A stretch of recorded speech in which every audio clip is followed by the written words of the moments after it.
Alright guys, welcome to the last video, last week of our 4-week action plan on how to launch and scale your TikTok ads from 0 to 100k monthly ad spend and do this while making an obnoxious amount of money.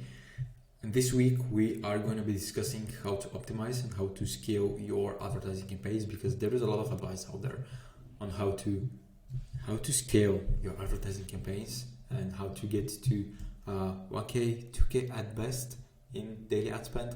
But no one really shows you how to get to 10k and maybe even 15k in daily ad spend, because first of all, they don't want you to know. Second of all, because they don't know themselves. So we are changing this now. And you've probably heard the advice to basically scale the budget by 20% every 5 to 7 days, which is absurd because it might be applicable to Facebook, but not on TikTok, because the algorithm works in a completely different way compared to Meta, and it just doesn't work like Facebook. So in this video, I want to teach you how to think about scaling your advertising campaigns instead of giving you a how to click buttons guide, because analyzing and interpreting your data in the right way is pretty much 90% of the work that you need to do when scaling, instead of just clicking the buttons inside of the TikTok Ads Manager and increasing ad spend by 20% every 5 to 7 days and waiting 3 months to reach 1k per day in ad spend. So yeah, I'm going to be giving you pretty much everything that I know about scaling on TikTok. So I really hope that you are, first of all, going to pay attention to what I say, and second of all, you're going to learn something new that no one has shared with you at any point in your life. So that's going to be everything that I have learned after spending a few millions on TikTok in the past 18 months. So of course, keep in mind that these are not absolute rules that you need to follow. I'm sharing with you what works for us and how do we go about running TikTok ads. Sounds like the financial advice guys on YouTube that tell you this is not financial advice, but go buy Bitcoin with all your savings. So I know it might sound like this, but this is what works for us. This is what we are consistently implementing for our clients, but no two ad accounts are the same, and every media buyer likes to have their own way of managing ad campaigns. I'm part of communities with other media buyers, fellow media buyers that follow different strategies, but are nonetheless able to scale to 10 to 15k per day in daily ad spend on TikTok consistently. So yeah, this is what works for us. This is what we are doing for our clients. There are 4 different sections of this training that I want to go through today, which are extremely important no matter which platform you're using to advertise, because these are foundational rules of media buying. So we'll go over how you need to set up your columns and metrics on TikTok so that you have clear data and you know what to look for, where to look at. 5 rules that you need to follow when scaling, how to analyze your data and what to look for, and then we'll go over some scaling best practices. So hope that you enjoy the information that I share with you. We're going to start with the columns and the metrics that you need to use, and this is a fundamental aspect of your media buying, because if you're not looking at the right data, you might as well stop running your ads now, because you're going to save yourself a lot of money that would be wasted on ineffective advertising campaigns. So these are the main metrics that we want to look for when we spend money. It doesn't really matter which platform, but in this specific example, it's going to be TikTok. So we're going to be looking at the CPM, the impressions, the video metrics like 2-second video views, 6-second video views, average watch time as well, click-through rate, cost per click, cost per acquisition, amount spent, and then the return on ad spend. And here basically I have attached a screenshot from a business center that we use to advertise on TikTok. So this is on ad group level. By the way, we use value optimization for the majority of the campaigns that we run. We tried cost caps previously, never worked well for us. We were using lowest cost before we switched to value, and after we switched to value, basically we doubled our return on ad spend and decreased by our cost per acquisition by, I'd say, 50%. So yeah, use value optimization whenever you have it available. If you have it available, because it's not available for first-time advertisers and people that have not spent a a decent amount of money because the TikTok algorithm doesn't really have any data on who your ideal buyer is. So as you can see here, we're targeting the CPM. Then we have impressions, the number of impressions, the 2-second video views, which is basically going to tell us how effective our hook is. Average watch time, click-through rate, clicks, cost per click, total complete payment, cost per, basically the CPA, the budget on a daily basis, amount spent or total cost, total complete payment, or the, basically the sales, the amount of sales that you have generated through TikTok ads, and basically complete payment, return on ad spend. Just the return on ad spend. And here basically what you might notice is something that we're going to discuss in a few minutes, is that click-through rate is pretty bad by the your average guru standard on Twitter or LinkedIn, because everybody's telling you to have a return click-through rate of 1, 2, 3%, but as you can see here with a 0.3% click-through rate, so between 0.3 and 0.5% click-through rate, we still have pretty decent cost per click, of course, because the CPM is so cheap, 5 times cheaper, 6 times cheaper than Facebook. So we're selling a 400 AUV product with a $4 CPM, so it's safe to assume that we are going to be making a lot of money. So click-through rate is nowhere near the advised click-through rate of 1.5 to 2%, but nonetheless, cost per complete payment is actually quite good. The return on ad spend is exceptionally good as well. Break even here is 1.5x return on ad spend. So with our top spending campaign, we have 3.2, 3.3, 2.5, 2.7x return on ad spend. So it was very profitable. This campaign was very profitable for us. As you can see here, we've spent $23,000 and we have generated around probably 80, 85 or 90k. You can do the calculations yourself. So wildly profitable, and this allowed us to basically generate a lot of money in this month. And this is basically only a few of the ad groups that we have launched. We had multiple campaigns running. I'm going to give you some benchmarks for you to pay attention to. CPM wise, generally speaking, your CPM should be under $10, because if it is $10+, then one of two things are probably happening. You either have very high competition within your market. This goes specifically for skincare brands. Like for skincare, it's absolutely insane, the CPMs that we're seeing both on Facebook and on TikTok. But this usually happens around Black Friday, Cyber Monday, or Christmas. Or the other thing is that your creative is just shit, terrible, and TikTok does not want to show it to a lot of people on TikTok. Because people just scroll right away when they see it. Keep in mind that no ad account is the same, so even if you have a $15 CPM, you might still be seeing a return on ad spend of 5, which is going to be very profitable for you. So as long as you're making money, you are good.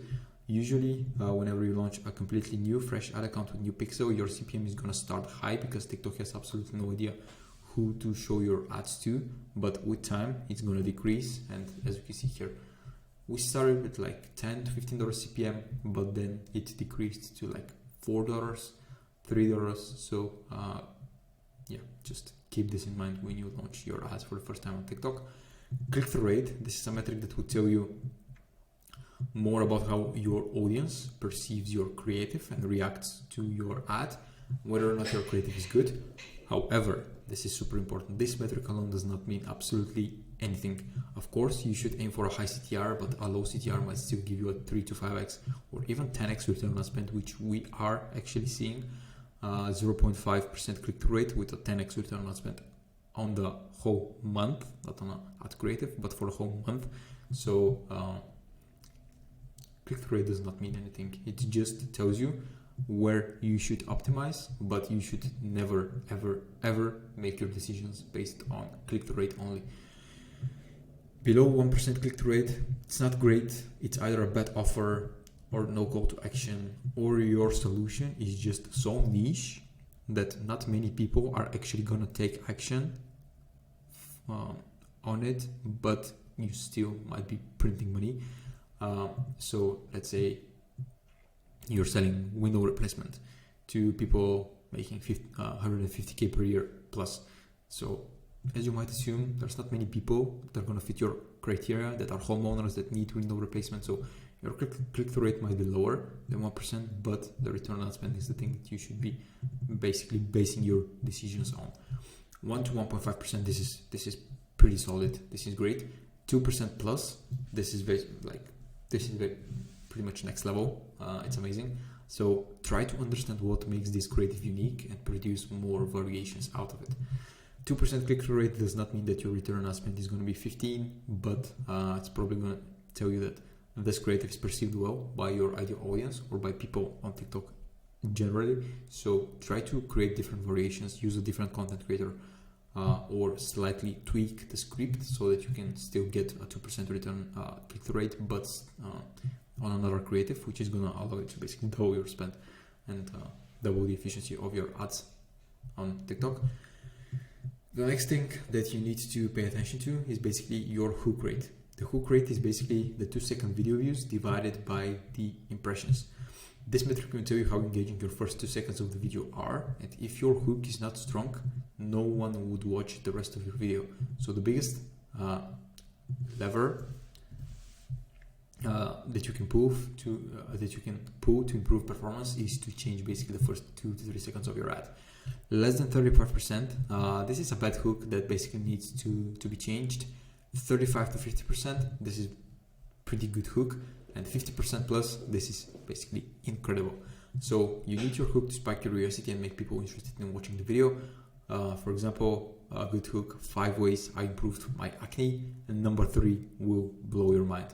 This is a very, very good hook because people will be super curious to see what's so special about number 3. So it's gonna have a high hook rate, but it's gonna also have a very high average watch time or hold rate, because people will be inclined to see what's number 3 if this is something that's really gonna blow their minds, especially people who have acne, because if you say acne within the first 2 seconds of the video and tell people that number 3 is actually the thing that's gonna give them the best impact on the skin, then they're gonna watch the video until you show number 3. So it's just human nature, because people want to hear new information, especially on TikTok, where educational content performs extremely well. So I highly advise you to test multiple hooks for every creative concept that you develop. Have 2 or 3 or 5 new hooks, different hooks for every ad creative, so that you can basically split the test and pick the best hook, so that you can basically continue iterating on it and use it for future ad creatives. Call to action. Tracking on TikTok is terrible, and you definitely need solutions here. Triple whale, Nordbeam, post-purchase surveys, no commerce. So call to action is something very important on TikTok, for example. And don't use the head to a website now and get 20% off today. This is not something that's going to work unless your audience is very price sensitive. I'd say use a benefit as your call to action. If you want to clear your skin, clear your acne in the next 7 days, 2 weeks, then head to the website, run, not walk, don't walk. Just phrase the benefit as the call to action. Use the benefit, the main benefit of your product as a call to action. It's gonna give you pretty good results. So that's pretty much everything on the columns and metrics side of things. This is how you should structure your columns on TikTok. Potentially add the 6-second video views so that you know whether or not your people actually spent time watching your ad. Of course, you have the average playtime right here. You should aim for like 3 to 5 second average playtime, but of course, return on spend is the thing that you need to be using to optimize your campaigns, start or stop an ad that's performing or not performing. When it comes to rules, why are rules important? So we want to remove any emotion out of the whole process, because at some point you might be spending $5,000 to $10,000 per day, and you might be influenced by your emotions on what changes to make and how to manage the ad spend. And this is one of the biggest mistakes that we see with junior media buyers and basically people who have not spent that much money on Facebook, TikTok, or whatever platform that you use, because they make their decision based of the emotions, and they are scared, or usually get scared when they start spending a lot of money. So this would never allow you to sustain a higher scale for a longer time period. You need to remove all of the emotions out of the scaling process. You need to make a decision based solely on the data that you're seeing inside your ad account, and you need to have preset targets that you either hit or you don't, in order to make decisions on how to manage your ad spend. So, rule number 1. If your ad sets are spending less than 1K per day, feel free to increase the budget by 100%, 200%, 500%, because your goal eventually is to reach a 10K in daily ad spend. So, increasing your budget by 20% on the $100 daily ad spend it's gonna take a lot of time to reach the 10K and scale the business and have an impact that you really want to have, instead of just spending $100 a day and scaling by 20% every 7 days. So your goal is to reach 10K in daily ad spend. You can't really increase budgets by 10% to 20% every 3 to 5 days and waiting 3 to 5 days for the next increase, because it's just going to take you forever to scale. So if you're spending less than 1K, feel free to increase the budget by 100%, 200%, even 500% in some cases if you're seeing good results. When you pass the 1K per day mark in ad spend per ad set, this is basically where the algorithm gets a bit more sensitive. So we increase budgets by no more than 20 to 30% daily. And we usually wait three days, I'd say 5 days sometimes, for the next increase. At 5K per day in ad spend, I recommend no more than 20% increase in spend every 7 days, because basically you'll be going from 5K to 6K, from 6K to 7.2, etc., in daily ad spend, which you might get to 10K pretty quick after reaching 5K in daily spend mark. So you need to give the algorithm time to optimize your ad and basically find the perfect audience at that high scale to show your ads to. Rule number 2, never kill an ad with the highest amount of spend as long as your KPIs are met, because this will throw your algorithm off, and you should not expect the ad with a lower amount spent to perform better at a higher scale. Because, for example, if you have one ad that's spending 2K per day but at a 3x return on ad spend, and you have one ad that's spending $100 a day at a 6x return on ad spend, don't expect the ad that's spending $100 a day and generating a 6x to have the same efficiency as the ad that's spending 2K and is getting you 3x return on ad spend.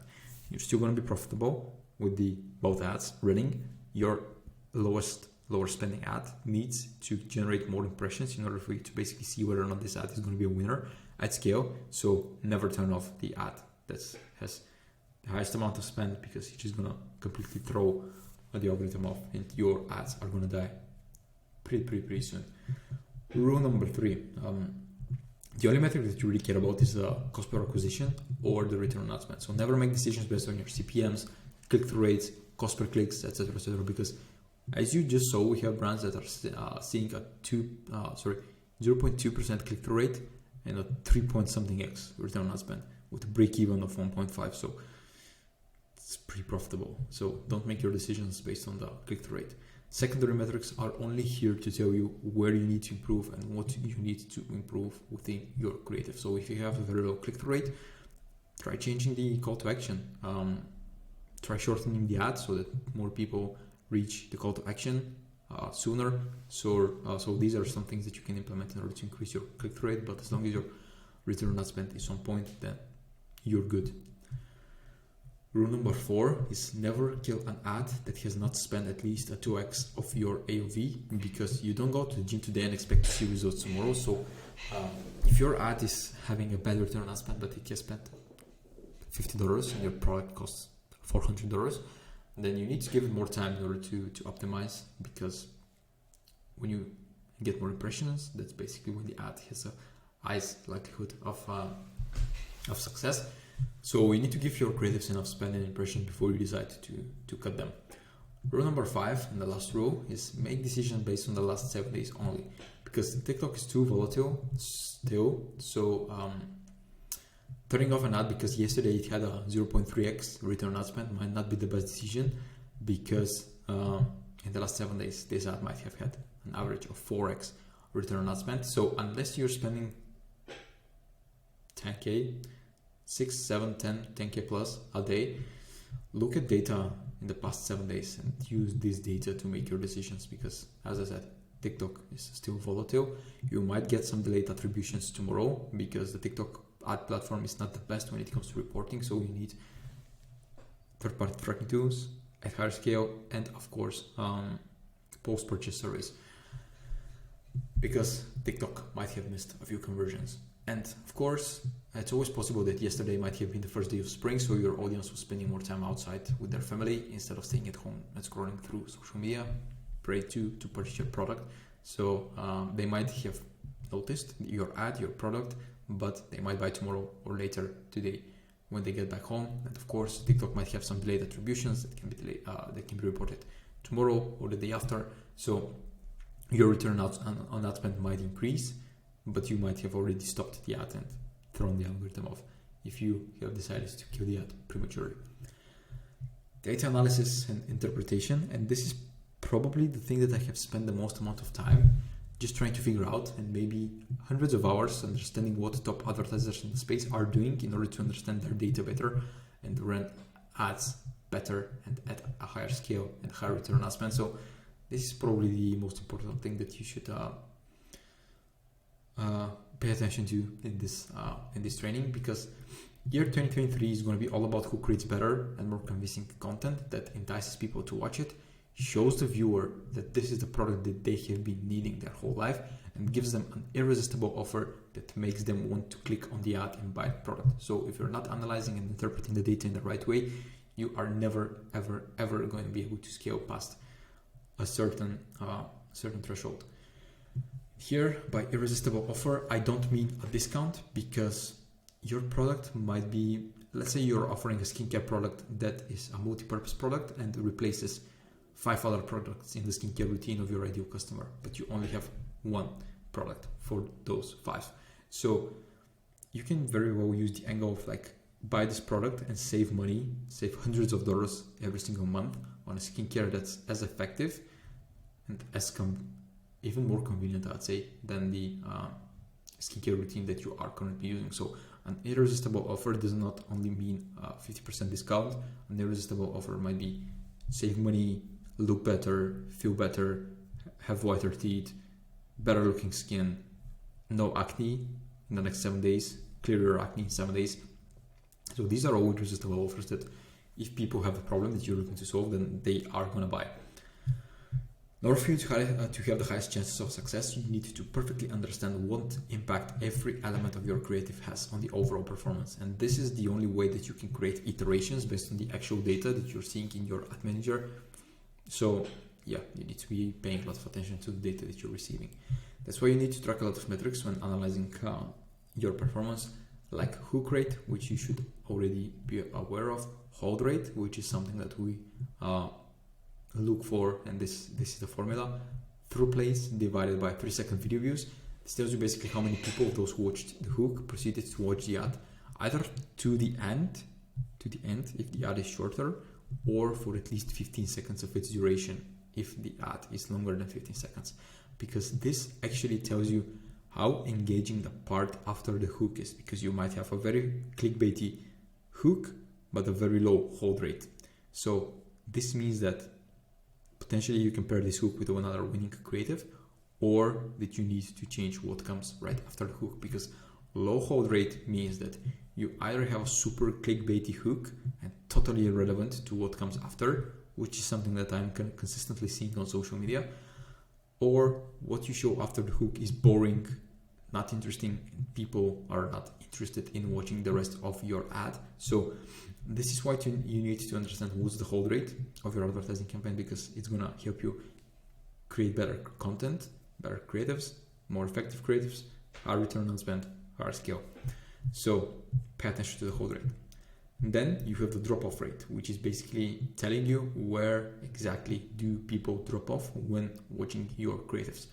This gives you a very, very good indication about which part of the ad you need to change in order to improve performance. And here, I'm gonna give you a live walkthrough of something that we are tracking for a client of ours. And this is basically a custom-made Google spreadsheet that basically we use to track the spend, the purchases, the revenue generated, cost per click, the click-through rate, the CPM, etc., etc., pretty much everything. But the most important thing is actually, of course, the return on ad spend. But when analyzing creatives, we use to track thumbs up rate, which is something that you can refer to as a hook rate. So for example, here, 31%, 30%, 32%, 28%. You see basically we have a hook rate of 16% right here, which is pretty bad. But the return on ad spend is still good. Here we have good thumbs up rate, but a terrible return on ad spend. So we can take the hook, pair it with, let's say, I don't know, this creative right here, let's say. And then we would expect to have a similar hook rate, like this one right here, 10% higher hook rate. And then we would, our hypothesis would be that with a better hook, we're actually going to increase our return on ad spend. Hold rate, basically, you already know what this is, but what I want to show you is actually what we track after the hold rate. So 25% of video of 25% of the ad duration is being watched. What's the drop off between the 25th and the 50th percentile? Half of the length of the ad being watched, then the drop off, then 75% of the video watched, then the drop off between 75 and 95, and 100% of video watched. So this is all data based on the people that watched the hook. So how many people out of those that watched the hook proceed to watch to look at the ad for 25%, 50%, 75% of its duration, and where exactly does the drop off happen? For example, here you see hold rate is pretty strong, 50% hold rate, 25% video watched. So 54% of the people who watch the hook watch the ad for at least 25% of its duration. So this is something that we might potentially want to improve, because this ad right here has an 82% watch rate. But the drop off that you see here between 25 and 50% is extremely huge. So this means that what comes after the hook and between the in the middle of the ad, which is basically 50% of its duration, is not as engaging as it should be, and that there is a huge drop off, like 40% drop off. Ideally, you should be aiming for a 10% drop off rate.